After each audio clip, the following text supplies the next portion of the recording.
Ele estava cercado pela fome, pela morte, e ainda assim, sorria. Na cela escura de Auschwitz, um altar invisível começou a brilhar. São Maximiliano Kolbe não foi levado à morte por um crime. Foi por amor. Ele entrou na cela do condenado, por escolha. E ali começou um dos mistérios mais profundos da história da santidade. Não havia pão, não havia vinho, mas havia entrega. E o céu desceu naquele porão de concreto. Os guardas ouviam cantos. Os prisioneiros diziam ver luz. E no meio do horror, um sacerdote fazia da fome oferta viva. Ele morreu sorrindo, como quem vê algo que ninguém mais vê. E até hoje, ninguém entende como seu corpo se apagou, mas sua presença nunca mais saiu daquela cela. O que aconteceu ali dentro que os nazistas tentaram esconder, porque até os soldados passaram a evitá-lo. E como um homem transformou o pior lugar do mundo em um portal para o céu. Você vai conhecer agora o segredo da cela que virou o santuário. E porque São Kolbe não foi morto, foi consumado como sacrifício oculto. Capítulo 1. O homem que amava demais.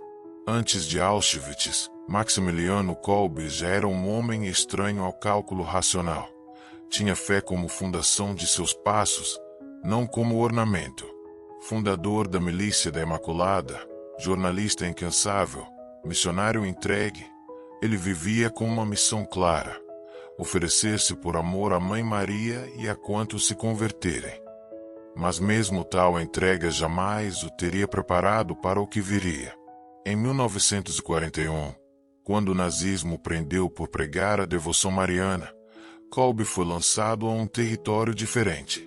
Ele não recebeu o título de mártir, mas foi considerado perigoso para a ordem nazista. Sua convicção religiosa transformava-se em resistência, sem armas, mas com oração e sacrifício. E no campo de concentração, ele carregou essa chama intacta, atravessando insultos, punições, solitária e o frio mortal com serenidade. Havia nele uma leveza, uma intimidade espiritual que nenhum prisioneiro jamais revelou. Kolbe sempre viveu para permanecer unido ao Imaculado. Sua entrega era completa.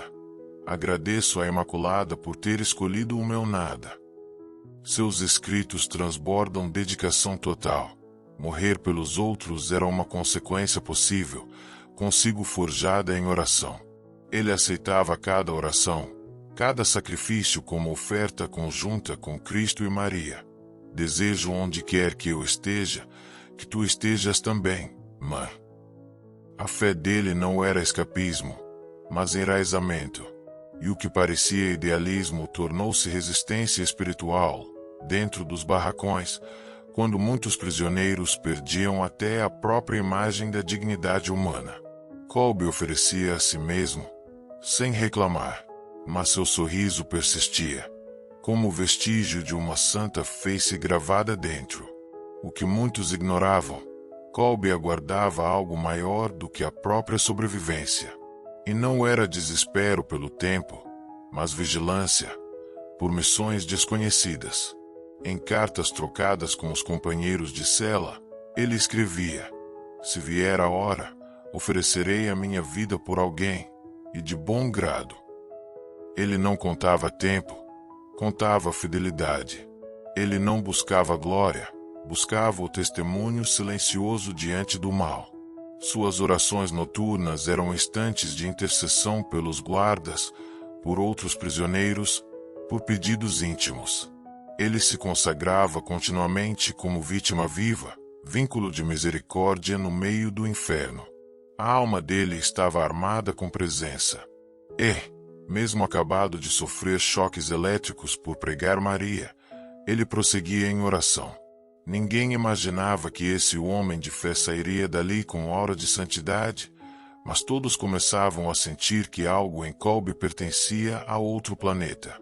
Já no barracão, Kolbe era ponto de repouso para exaustos, bálsamo para doentes e mestre para jovens ainda sem luz. Ele não curava milagres visíveis, mas acolhia, abraçava, rezava. Ao lado de um judeu que se recusava a orar naquele ambiente, Kolbe sussurrou: não importa como se dirige a Deus, mas que você o encontre ainda vivo no poço de Hitler. Esse homem tinha uma competência espiritual infalível, escancarar horizontes de fé dentro dos porões. E a repetição constante de Ave Maria, Mãe de Misericórdia, ecoava como estratégia contra a desumanização, sem ninguém saber que estava edificando um altar espiritual na mais horrenda fábrica de ódio. A história que viria. Em julho de 1941, após fuga de um prisioneiro, um grupo foi selecionado para morrer por punição. Um jovem polonês casado clama, em pranto, para não ver seu filho morrer. Kolbe se oferece. A palavra, deixa-me ir no lugar dele, atingiu o comando nazista com força sobrenatural. É a expressão máxima do amar até o fim. Mas tudo que antecedeu esse gesto, a fé constante, os sorrisos, as orações noturnas, tornou possível esse instante. Um homem que amava demais consegue abandonar qualquer defesa natural. Sua entrega não foi impulsiva, mas fruto de décadas de consagração voluntária e entrega gradual aos outros. Kolbe entrou na cela da morte. A porta se fechou. O céu também. Mas sua alma continuou acesa. E a cela começaria a ser altar. Ele sabia que a consagração não precisa de urnas ou eclesias, só precisa de um coração disposto. E aquele coração consistia em suster dores que não eram só suas, dores invisíveis da humanidade. Capítulo 2. A escolha é inimaginável. A fronteira entre a vida e a morte, naquele verão de 1941, era um nó de terror e desespero. Quando soube que 10 presos seriam enviados à câmara de fome como punição por uma fuga no campo de Auschwitz, Kolbe viu o destino de um jovem polonês condenado, casado com filhos, encará-lo com um olhar de pai e irmão. O sofrimento coletivo virou o drama pessoal. O jovem implorava por misericórdia, o céu escutava.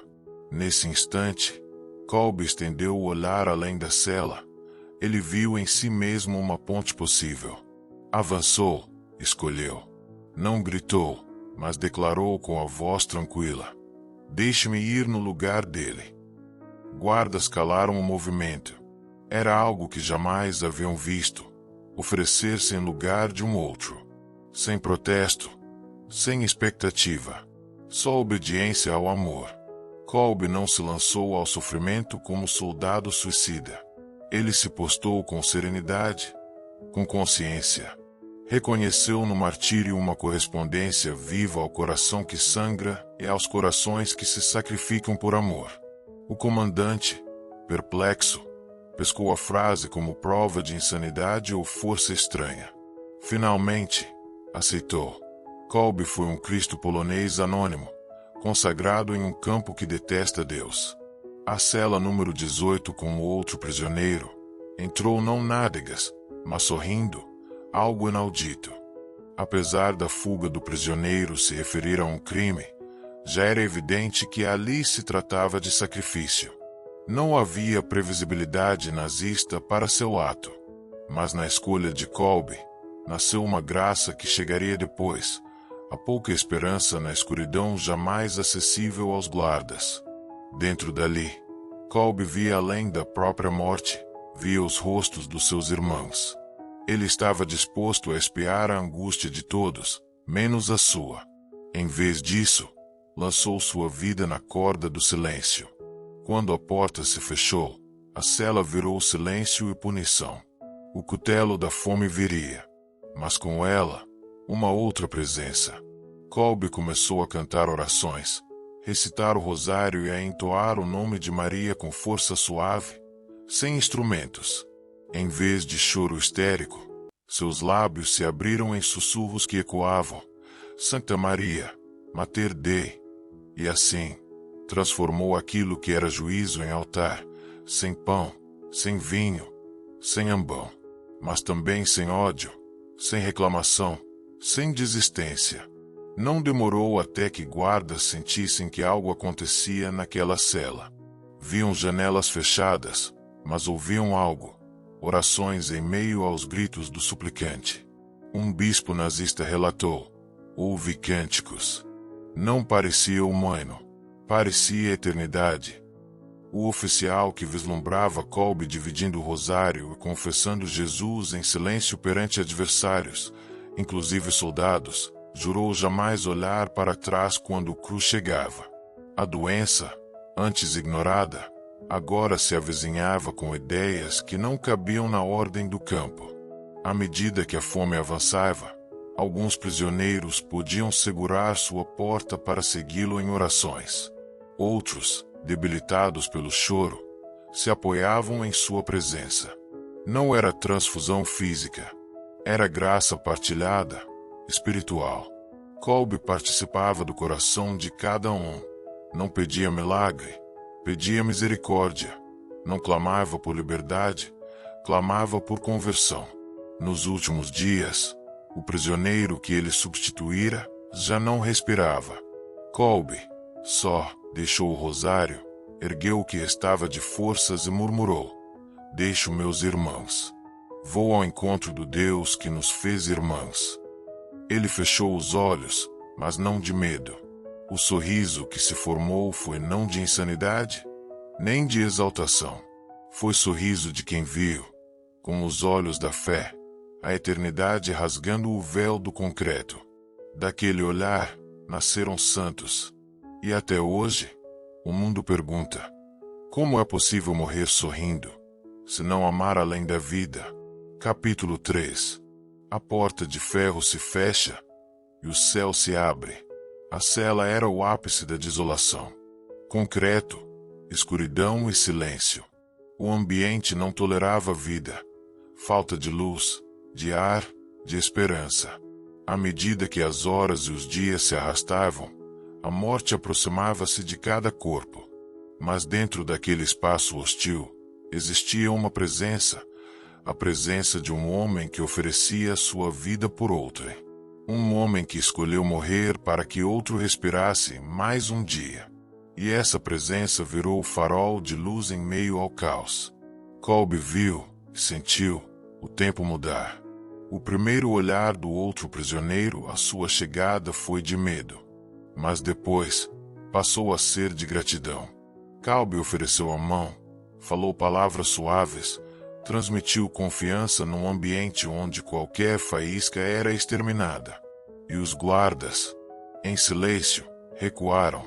As portas de ferro continuam a fechar, mas sua alma já houvera aberto janelas ao infinito. Nos dias que se seguiram, mesmo sem tochas, a presença espiritual de Kolbe irradiava ânimo. Ele rezava o terço, a missa secreta, os salmos. E mesmo sem cálice ou patena, falava de Cristo vivo. As pessoas ouviam, dormiam em instantes de paz, choravam, sorriam. E quando chegava a fome, ele oferecia silêncio e oração. Não havia lamentações. Havia ação espiritual. Certa noite, um prisioneiro que já estava à beira da morte relatou: eu sentia calor no peito. Queria chorar, mas ao invés, entoava. Kolbe me envolveu, me sustentou. Ele levou luz onde deveria haver escuridão. Esse tecido de luz não era visível. O haz era sobrenatural. Ele não se prostrava diante dos carcereiros, mas diante de Cristo. Ele se oferecia de novo e de novo ao sacrifício. E por isso, soldados passaram a evitar a cela. O medo já não vinha da Bíblia, vinha de algo terrivelmente divino. As vozes companheiras da fome ficaram caladas pela força espiritual do sacramento vulnerável. Kolbe entoava cânticos marianos, salmos, orações de perdão pelo mundo. E os outros presos, reféns, tornaram-se cantores invisíveis, unidos por sua fé silenciosa. Não se tratava de cura física, mas da restauração da dignidade, mesmo quando corpos já rendidos pela fome. Eles escutavam a eternidade em cada palavra, e por isso se mantinham firmes. Era fruto de um altar espiritual que ali existia e que nenhum alemão jamais percebeu. Naquela cela, Kolbe proclamou uma missa silenciosa, sem pão, sem vinho, sem gesto performativo, mas com total espírito e fé. Fechava o rosário e dizia com voz intensa: isto é o corpo, isto é o sangue, dado por amor. O sentido e a presença tornaram-se reais. O ar se tornou sagrado.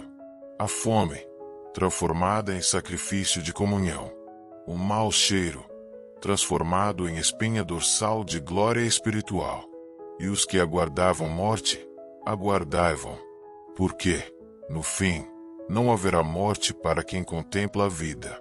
Quando os guardas chegaram de madrugada, ele estava em silêncio, olhando para o nada, sorrindo. Nas sobrancelhas dela acharam uma dúvida. Será possível que alguém permaneça firme diante do nada? Eles levaram reféns, mas não levaram Kolbe. Ele se desfez em favor do outro, mas mesmo na morte, ninguém parou de notar sua alegria. Suas últimas palavras foram orações. E o último sorriso, mistério aberto.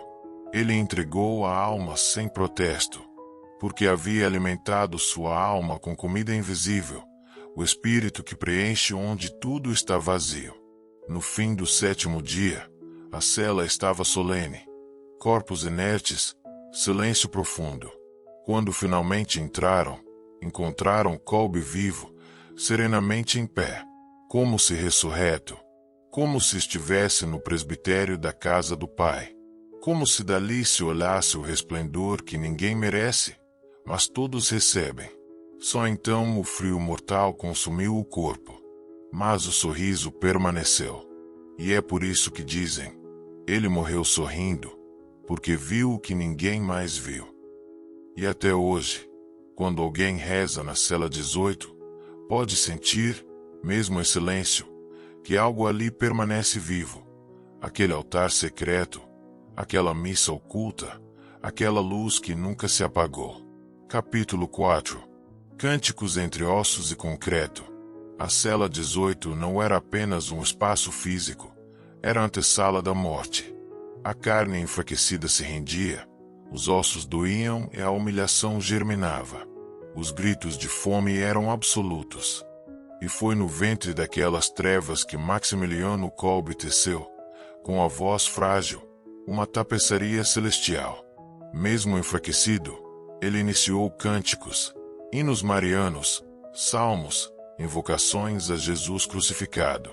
Sem instrumentos, sem culto formal. A voz se elevava como prece, e à sua volta, corpos se erguiam no silêncio, fumaça de oração no inferno. A voz de Kolbe não era firme. Era um tremor suave, uma brasa humana. Mas ela rompeu o silêncio infernal. Os outros presos, mesmo exaustos, captaram a melodia da fé. Um sopro de eternidade no vale da sombra. Ouvi o canto dele, disse um prisioneiro idoso depois. Era como se Maria nos segurasse pela mão, ouvindo o filho que perdoa e ama.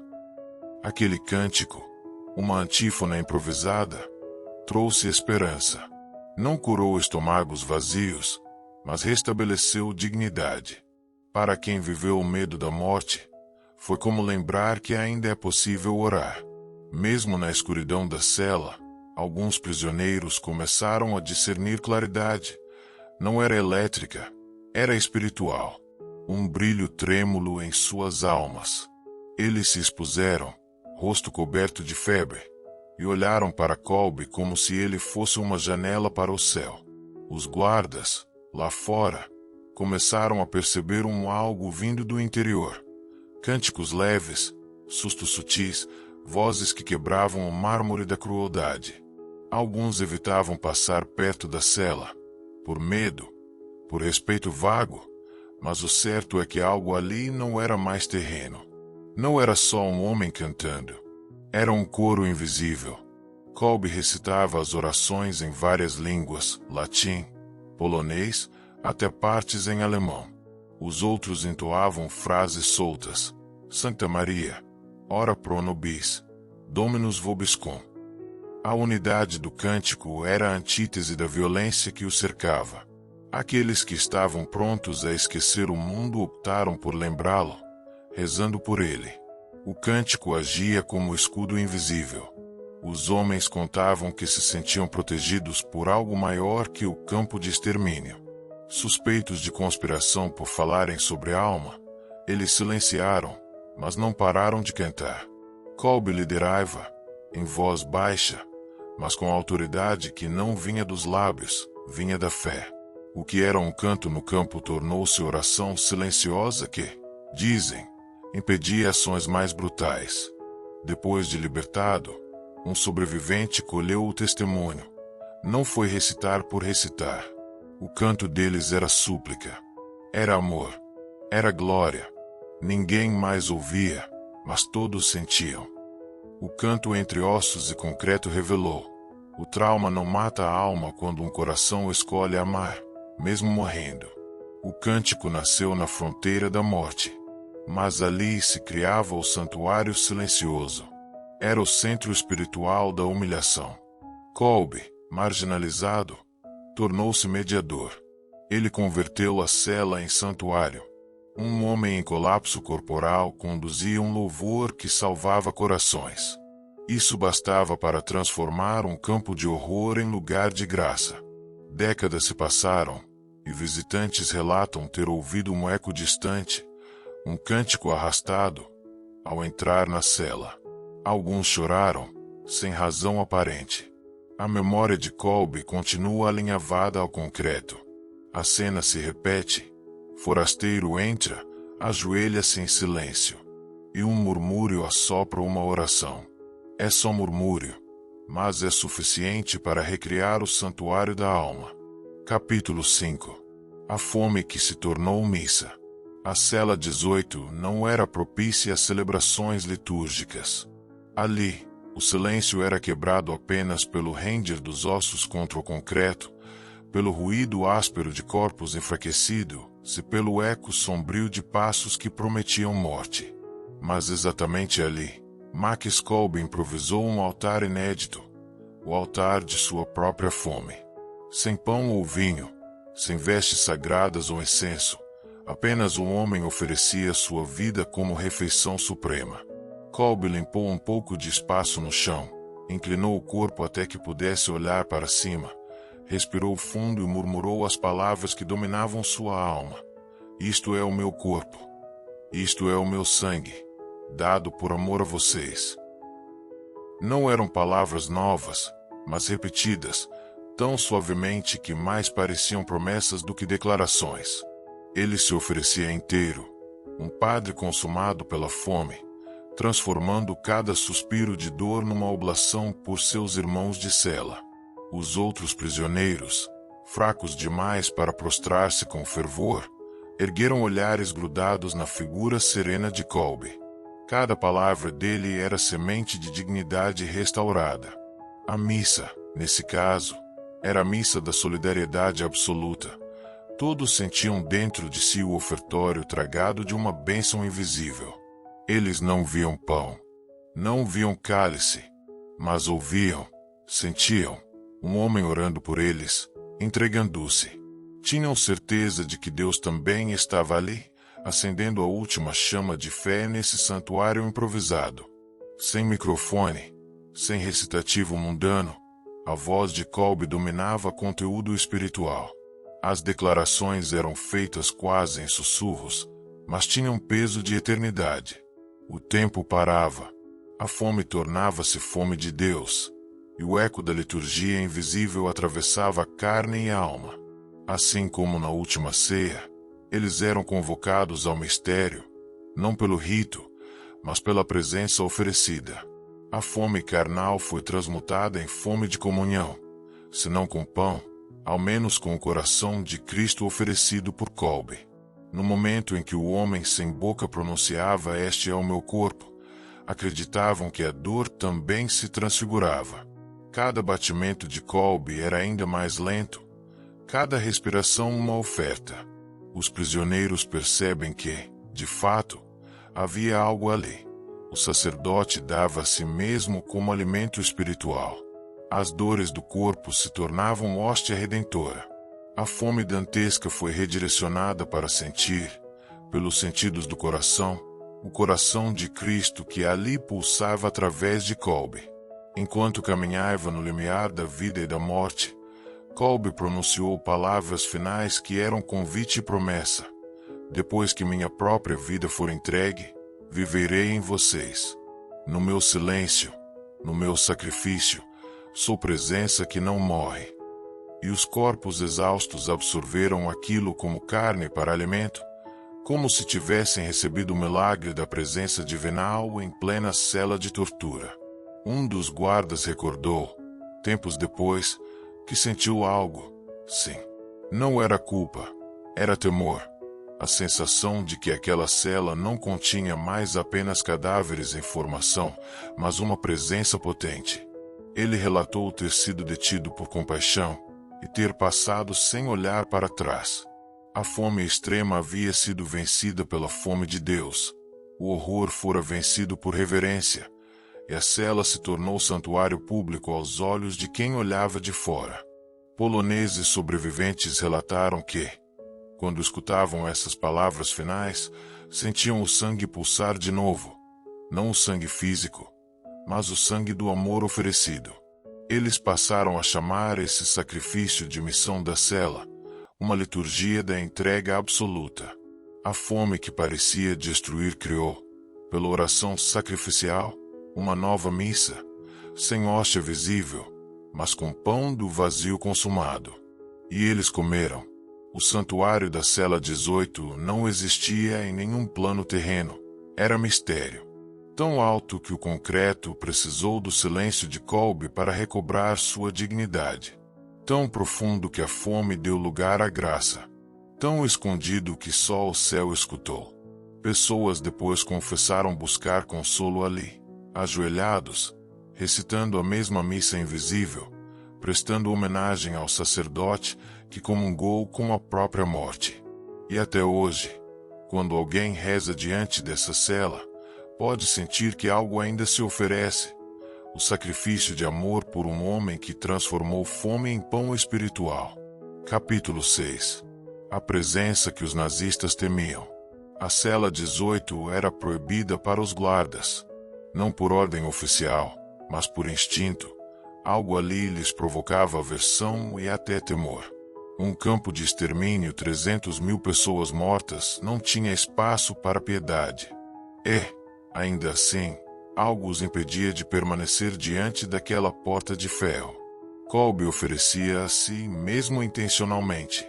O mundo dizia culpa, perda, culpado por pregar. Ele dizia amor, sacrifício, graça invisível. E essa dissonância era mais poderosa que qualquer patrulha. Guardas acostumados a gritar em ordens foram vítimas de silêncio. Ao longo das horas, os cânticos suaves e o respirar pausado começaram a construírem uma barreira invisível. Um oficial nazista confidenciou depois: aquele lugar me enchia de pavor. Como se Deus tivesse se manifestado lá dentro, justificasse a presença. Não era medo da morte ou represália. Era medo de sacralidade. Era repulsa ao mistério que não se explica, mas se sente. Um homem doente, entre ossos e pele, gerava uma atmosfera de outro mundo. Quando um guarda se aproximava, se fosse inadvertido, sua mão tremia. E sem ordem, sem razão, ele recuava, desviando os olhos. Era como se aquilo que chamavam de ente divino insistisse em existir mesmo ali. Kolbe já não era homem, era testemunho. Ladra de concreto endurecido começou a rachar, não por veios, mas por presença. E os soldados começaram a temer. Ficaram mortificados por aquilo que chamavam de irracional. Enquanto os civilizados eram imbecis, os colonizados se esquivavam. Guardas, mesmo os piores, relatavam a presença de um vento sincero vindo da cela. Ventos, não de ar, mas de alma, comentavam entre si. Um cheiro doce, como incenso. Outros disseram sentir um vento de compaixão, algo estranho em meio ao hedor de morte. Era essa aura, não a presença física de Kolbe, que os afastava. Ele, agora, era algo mais que corpo. Era muralha de silêncio inquebrável. Era testemunho sem grito. Uma noite, um guarda se distraiu e observou através da grade. Viu uma luz fraca, mas tomada de calor. Viu sepulturas humanas formando um cercadinho de oração, como se fosse jardim de rosas. Viu uma fonte invisível, mesmo com dentes arrancados. Aquilo que disseram ver naquela cela foi como ruptura de lógica. Como pode haver brasa no frio? Como pode haver vida na morte? Como pode haver fé no fim? E isso, por si só, era ameaça. A presença que Kolbe criou revelou uma fé que não depende de poder, nem físico, nem institucional. Quando os guardas desistiam de cumprir ordens de permanecer perto, a alma deles já cumpria sua missão. Era a presença que não necessita permissão, mas se impõe por graça. Eles sabiam. O medo não era do homem, mas da fé que não se pode destruir. Muitos guardas, após o fim, contaram, mesmo sem admitir sua fé, que aquela cela só funciona se for mantida em silêncio e reverência. Alguns recusaram transferência, pois uma voz interior ainda os chamava ao respeito. Tal reverência, por sua vez, é o eco do que o testemunho produziu há décadas. Kolbe mostrou que a presença do amor, mesmo em minoria, paralisa o ódio. Que a misericórdia pode assombrar quem comete crueldade.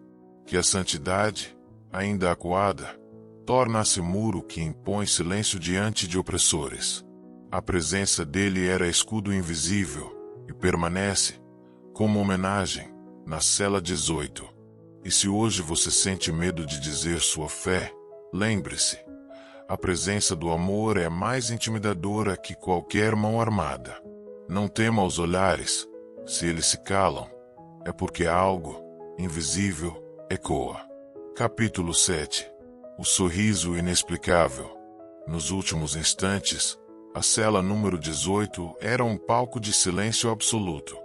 Kolbe estava sentado, o olhar perdido na escuridão do concreto, o corpo inflamado pela fome e obnubilado pela fraqueza. Mas em seu rosto, havia algo inusitado aos olhos humanos, um sorriso sutil, quase um convite. Um espírito em paz diante da morte. Aquele gesto atravessou o tempo e o espaço. Não foi sorriso de homem resignado, nem de iludido.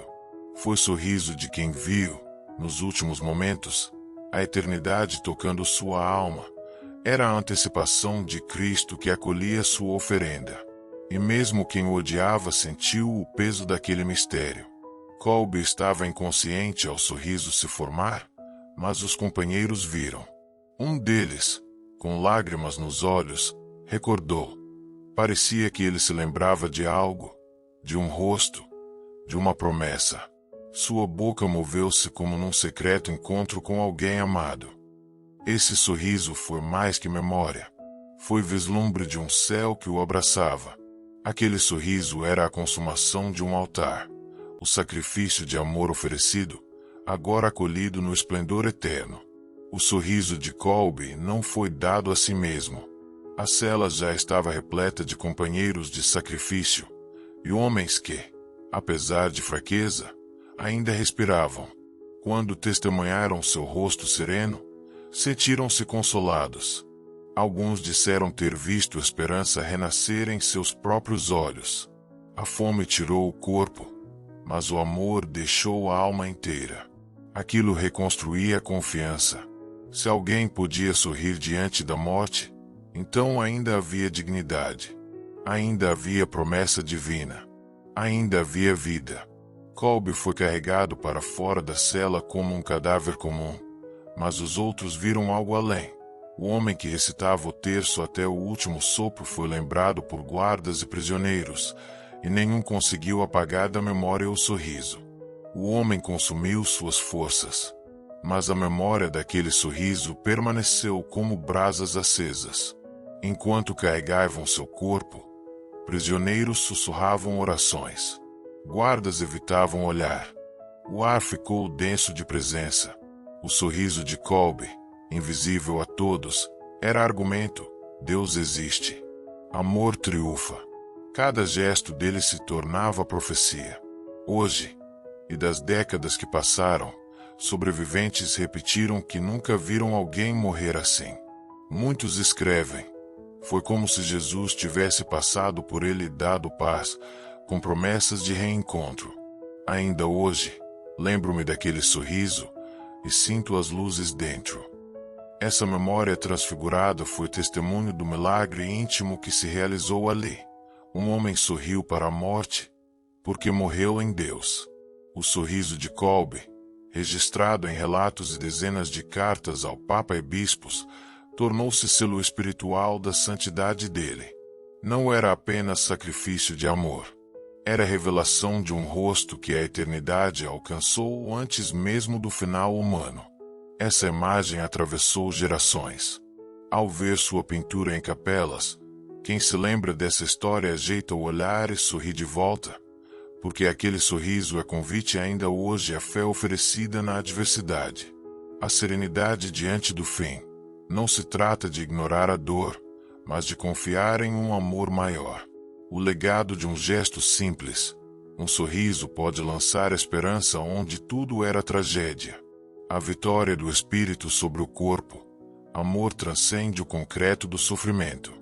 Todos os dias, corações que precisam sorrir diante da adversidade encontram luz nesse gesto e passam adiante.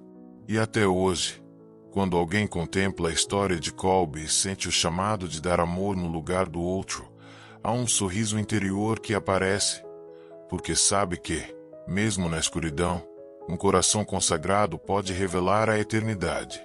Capítulo 8. A cela que ainda brilha.